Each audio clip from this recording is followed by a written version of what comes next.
Hello, true duelists. My name's Craig Fee, and welcome to the New Card Report. It's the slightly new era of new card reports, which is my way of saying I'm not going to be covering things like that new Zoma Trap monster, because there's no need to waste both your time and mine going over it. But I will cover the oddball cards in certain videos like this. The grab bag episode, as I like to think of it. Some V-Jump promos and one-offs from Legacy of Destruction that are kinda neat. So no further delay, on to the new cards. Spell Card Monster Reborn is the name of this card as we've seen it thus far. It's a new quick play spell from the V-Jump promo of the month, and it's Monster Reborn 2.0. This card will target a card, and by a card I mean a monster in either player's graveyard, and then summon it to your field, but that monster will not be able to attack or activate its effects on this turn. It does have the hard once per turn on it, but it's otherwise a pretty interesting and solid card, I'd think. It won't prevent effects on the following turn, so if you can revive something like Baron de Fleur, you'd get that negate once your turn that you activated this on has passed. And while the Reborn effect is fine, much like the originals is, it's the quick play aspect that makes it noteworthy. You can chain this in a way to disrupt the opponent's plays, summoning a monster that the opponent is otherwise trying to summon or move or interact with. Think of how annoying something like a Bestial or a DD Crow is, and then realize that this can kinda do the same thing in a different way. That is, remove it from the graveyard. That's been annoying as shit. That's limited Called By, for instance, and various Bestials. And granted, there are other reasons that those cards were limited, but I think you get my point. A large aspect of those cards is the removing from the graveyard, and the fact that it's a quick play and you can just yoink that shit on the opponent's turn, that's not bad. If you can get another beater or another material, that's just icing on the cake. It's really not bad. The most surprising thing about this is that the artwork is this pandering to the anime, but it's actually a solid card. That is so disconnected from the world in which we've been previously occupying, isn't it? Like, no disrespect to the anime. It's just like every time you see Dark Magician, it's usually a Dark Magician card, and you read it and you're like, wow, yep, that's Dark Magician, all right. And instead, this is like, oh, okay. There's sauce here. I can see what's being put down. Not bad. And from Legacy of Destruction, to accompany our new Monster Reborn, we also get a new compulsory evacuation device. Blink Out is yet another quick play spell, and this card will target a Link monster on the field and then return it to the extra deck. After which, you can then summon one of the materials used for its Link summon from your graveyard. This is a neat card because always it's a compulse for a Link monster, which if nothing else is fine. It's not incredible, but it's not wholly worthless.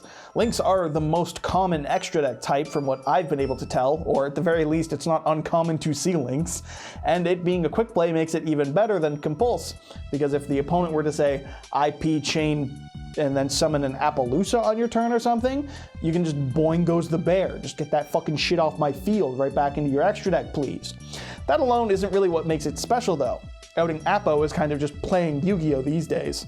The neat part is the potential to revive something from the graveyard, or more accurately, your graveyard, which is obviously less than ideal, but the Link Charmers do exist.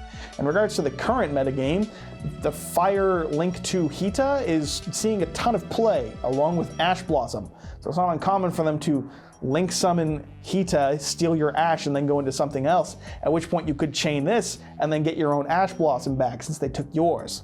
Then there's just the fact that Dark is a staple in most metas from the Link Charmers, so there are uses to this to disrupt the opponent and potentially get some Link fodder for yourself, or even if nothing else, just dodge your own monster to avoid some form of removal and then get something back for your plays. That's obviously far less ideal, but it's utility, it's flexibility, it's options, and that's a better thing to have than not in regards to Yu-Gi-Oh! I like it. I think there's potential, and you know exactly what that means. No one's playing this shit for like a year or two minimum. Who gives a fuck?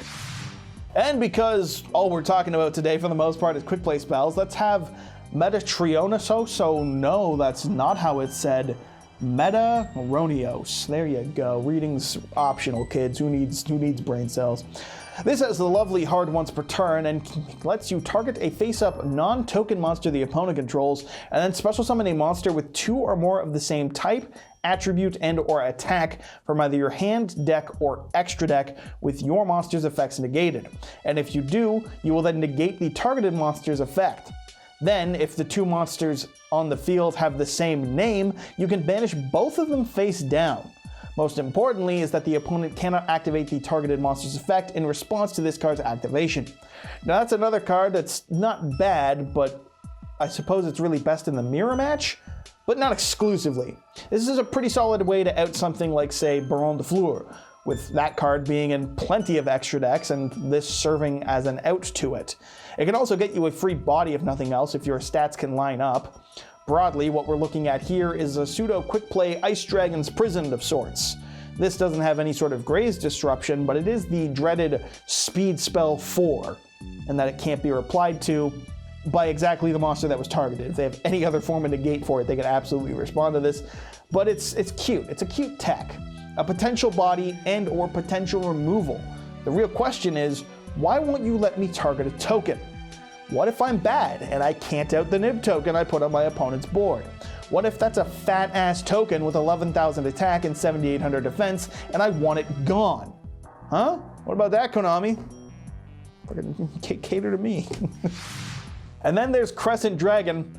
I'm not fucking reading that. I'm not even gonna buy it. No. Nope. There's this thing. A level 7 Dark Dragon with 2,200 attack and 2,350 defense that during the end phase, if it's in your hand or graveyard, can special summon itself to the field, but it will be placed on the bottom of the deck whenever it leaves the field. If you can keep it till your turn, or summon it on the opponent's end phase, I guess, you can activate its effect on your turn to discard a card and then add a level 7 Dark Dragon monster from your deck to your hand. I'm only talking about this card for two reasons. One, it looks dope as shit. This is cool as it gets visually, and I'm here to celebrate. I like the way this looks visually. And I found out about the card that this is referencing, which is even cool. It's like, damn, that exists? That's cool as hell. I learned about two cool things.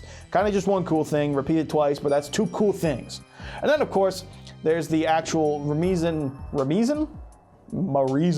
that this is just unremarkably bad. It summons itself in the end phase, which is either end phase, I guess, but all it does is search level 7 Dark Dragons exactly. So like Destrudo and Phantasme are the, splashable good generic ones, which I'd rather just open Phantasme and surprise the opponent with it. And then if I want Destrudo, I probably would just use Ravine, which is much more accessible than this thing is. But really, I saw people saying that this is great Red Eye support. And you know what? They're probably right. For the power level Red Eyes exists at and is known for, this is probably the best damn card Red Eyes has seen in years. I don't care what was there. They got one actually pretty recently that was actually solid, but I don't care. I don't care. It looks cool. So does Red Eyes. Both are bad. That's not a coincidence. Shoutouts, of course, go to the LIFD Magnetic Display for sponsoring this video, the #1 way to support my channel currently, and the true Duelist-approved way to show off all your favorite cards. If you want to get your hands on one of these, be it a single display or a tricep display like I've got here, you can use promo code YGOSTRATS15 for 15% off, or you can have that discount apply automatically by clicking the link in the description of this video. Thank you to LIFD for the ongoing support as always, and thank you for watching, my truest of duelists. My name has been Craig Fee. You'll be seeing more of me on Friday if you watch the update, and that's it. The regular update will be out on Friday, as always. Thanks for watching. Please hit subscribe, because I can't call you a true duelist if you aren't subscribed. If you aren't subscribed, I just call you like duelist. Not true though. So hit subscribe, become a true duelist, impress that smoking Italian wife, and beyond all that, have a great day. I have no idea when I'm posting this. Just have day. Have day.